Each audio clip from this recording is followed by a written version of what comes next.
Coming to you from Captain's Park, Lexilip. Here, the River Liffey is just behind me. It's pretty scenic, we're in a forest, it's lovely. But just a few miles up the road is one of the most advanced manufacturing facilities on planet Earth, the Intel Lexilip campus. There they produce microchips, and they need ultra-pure water every day to manufacture their goods. But here's a question. When a massive tech campus puts the growing populations of Sandwich, Lexilip, Coffee and Minute flush away their water, where does it go? If we dumped into this river as is, it would cause significant environmental damage. So how do we mitigate against that? Today we're looking at the Lexilip Wastewater Treatment Plant and how engineers use bugs to treat millions of litres of water every single day. So, when engineers were designing this plant here, they faced an interesting problem. They had to be able to design a facility capable of treating over 3 million litres of water a day without taking up half the county. But they also had to have it do 2 parallel treatment streams. One for the domestic water from the local area, but they also had to do one for Intel's industrial wastewater. But the interesting thing about the Intel is that Intel passes most of its wastewater through ultrafiltration and reverse osmosis. This leads to about 87% of its water is able to be sent to this plant right here to be treated, to be able to be put back into the River Liffey. We still need to employ plenty of heavy-duty biological engineering to get it water ready.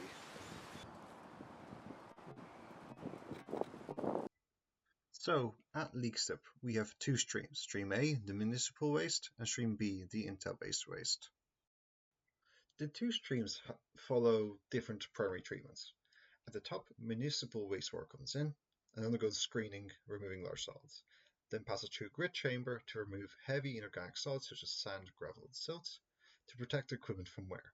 Then afterwards, a primary clarifier uses gravity settling to remove lighter organic solids such as sludge and grease from the water. At the bottom is Intel's wastewater. Before water even reaches the Lexilip Wastewater Treatment Plant, Intel pre-treats it on their own campus using nanofiltration and reverse osmosis. Because of this, Intel's effluent doesn't need primary settling, so we draw a bypass line right past it. Then both streams then hits the biological center of the plant, the secondary treatment. Both streams converge at the extended aeration basins using conventional activated slopes in a conventional continuous flow method.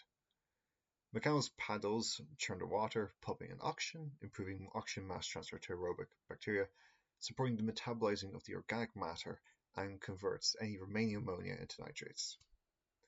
But nitrates will still cause algae blooms in the river, so we have to destroy them.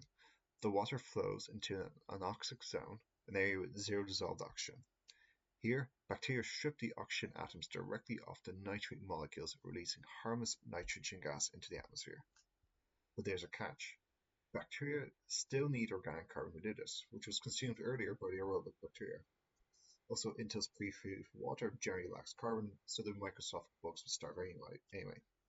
To solve this, engineers built a chemical dosing system to directly inject methanol into both the municipal and Intel's waste streams, giving the bacteria the energy and the carbon they need to finish the denitrification job.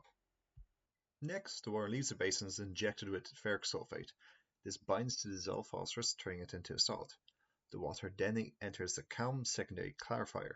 The bacteria and the salt phosphorus sink to the bottom as sludge, and clean water flows out on top. But how do operators maintain the bacteria so the plant doesn't crash? This brings us to a key parameter, the food to microorganism or FM ratio, where Q is the flow rate, S0 is the substrate concentration, V is the reactor volume, and X is the mass of our microorganism.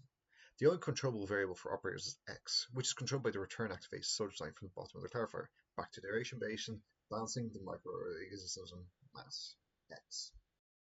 The Intel stream gets a final tertiary filtration, and over 30 million litres of water per day are returned back to the River Liffey, a brilliant example of engineering protecting the environment. I'm Moshe, and thanks for watching.